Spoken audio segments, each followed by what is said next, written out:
Bien. Maintenant, on va passer à la partie probablement la plus intéressante du TP. Il s'agit là d'aménager sur notre machine tournante un système d'absorption de vibrations capable de éliminer les vibrations de votre structure, à une fréquence donnée.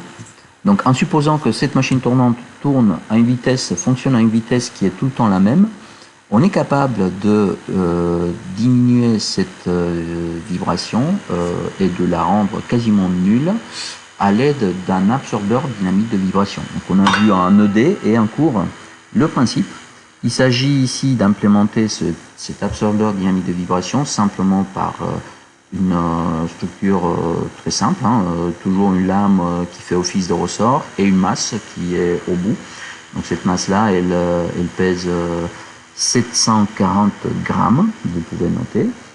La lame, il faut prendre les dimensions, donc je vais vous les donner, soit par un document, soit parce que je ne les connais pas par cœur, soit tout à l'heure sur une autre vidéo.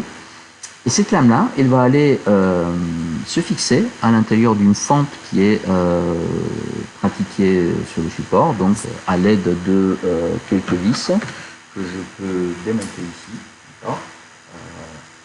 de manière à pouvoir glisser plus ou moins profondément cette lame. La longueur de la lame libre, comme vous pouvez le supposer, vous donne la raideur de votre système, de votre lame. L'objectif de votre travail, c'est pour une vitesse de rotation qu'on vous impose, en faisant l'hypothèse que cette machine va tourner à cette vitesse-là, calculer la hauteur nécessaire de cette lame de manière à étouffer les vibrations, à diminuer les vibrations au maximum. D'accord ?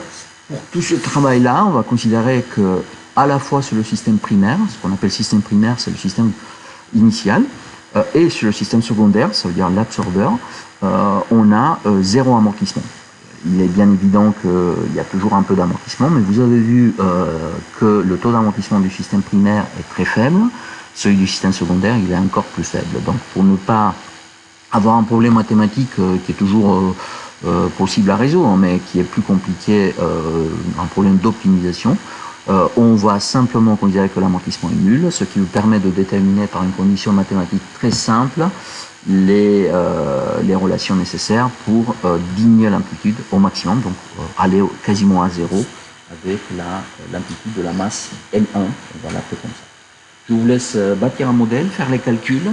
Je vais vous montrer en revanche sur une vidéo qui va suivre comment on fait le réglage de ce type d'absorbeur.